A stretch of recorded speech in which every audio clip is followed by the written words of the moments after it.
بسم اللہ الرحمن الرحیم نحمدہ ونصلی علی رسولہ الکریم اما بعد۔ اللہ تعالی ہم سب کو گمراہی سے بچائے۔ ہدایت اس نے اپنی مہربانی سے دیا ہے، اس میں ہمارا کوئی کمال نہیں ہے۔ دیکھا گیا ہے، کتابوں میں واقعات لکھے ہیں کہ بہت سارے قصے کہ ہدایت پہ تھا، گمراہ ہو گیا، اور گمراہی پہ تھا، توبہ کر کے اللہ کا نیک بندہ بن گیا۔ یہ نہیں کہ اچھا برا نہیں ہو سکتا اور برا نیک نہیں بن سکتا، یہ ہو سکتا ہے۔ دونوں طرح کے واقعات ہیں، دونوں طرح کے امکانات ہیں۔ تو اپنے بارے میں کیا سوچنا، اپنے بارے میں کیا سوچنا۔ بات ہو رہی تھی، کچھ لوگ بیٹھے تھے، اس میں ایک صاحب نے میری باتوں کو سن کر کہا، بات کچھ اس انداز کی ہوئی تھی کہ آدمی کبھی کوئی شرعی عذر کی وجہ سے جماعت چھوڑتا ہے، اور وہ عذر ایسا ہوتا ہے کہ واقعی شرعی حکم ہے وہ کہ اس میں جماعت چھوڑ سکتا ہے، چھوڑ دینا دین ہے، بے دینی نہیں۔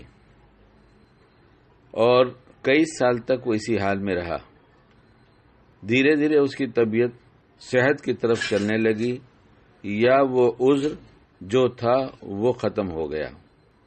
اب جب نماز کا وقت ہوتا تو اس چونکہ کئی سال کی اس کی عادت ہو گئی گھر پہ نماز پڑھنے کی، تو نماز کے وقت میں تھوڑی سی تکلیف نفس وساوس ڈال کر اور شیطان کی کوشش کے ساتھ وہ یہ خیال کرنے لگتا کہ نہیں، میں تو کہاں جا پاتا ہوں مسجد میں۔ اس طرح کی بات ہوئی۔ اور بھی کوئی نیک کام ہے، جیسے کوئی کرسی پر بیٹھ کر کھاتا ہے، میز پر کھاتا ہے، جائز ناجائز کا کوئی مسئلہ ہم نہیں بتاتے، نہ جانتے ہیں، اور کہیں بتا دیا ہو، بھولے سے زبان سے نکلا ہو تو اللہ سے بھی معافی چاہتا ہوں، آپ حضرات سے بھی چاہتا ہوں۔ لوگوں کو عذر ہے تو بیٹھ کر نماز پڑھتے ہیں، جب بیٹھ کر نماز پڑھتے ہیں تو ممکن ان کا یہ عذر ایسا ہو کہ ان کو کرسی میز پہ ہی کھانا پڑتا ہو، اور ان کی اس حالت کو غیر شرعی نہیں کہیں گے، یہ سب ممکن ہے۔ لیکن وہ نماز جو گھر پہ پڑھنے کا عادی ہو گیا، اور وہ شخص جو کرسی پر بیٹھ کر کھانے کا عادی ہو گیا، اب اس کا مزاج یہ بن گیا کہ جب ایسا وقت آتا ہے تو اس کو خیال یہی ہوتا ہے، ارے میں تو معذور ہوں نا، میرے لیے تو عذر ہے نا۔ یعنی وہ عذر جو تھا وہ اس کی ایسی طبیعت بن گئی کہ اب عذر نہ ہونے کے بعد بھی اپنے کو معذور سمجھ رہا ہے۔ تو اس طرح کی کچھ باتیں ہوئی تھی، تو ایک صاحب نے کہا کہ اس سے مجھے بہت فائدہ ہوا۔ فائدہ دینے والی ذات تو اللہ کی ہے۔ جو کوئی بھی دین کی بات سچی طلب سے سنے گا، اپنے نفع کی نیت سے سنے گا، اب خود عمل کروں گا اس کی نیت سے سنے گا، تو اس نیت سے سننے کے بعد اسے نفع نہ ہو، یہ ہو نہیں سکتا، نفع تو ہوتا ہی ہے۔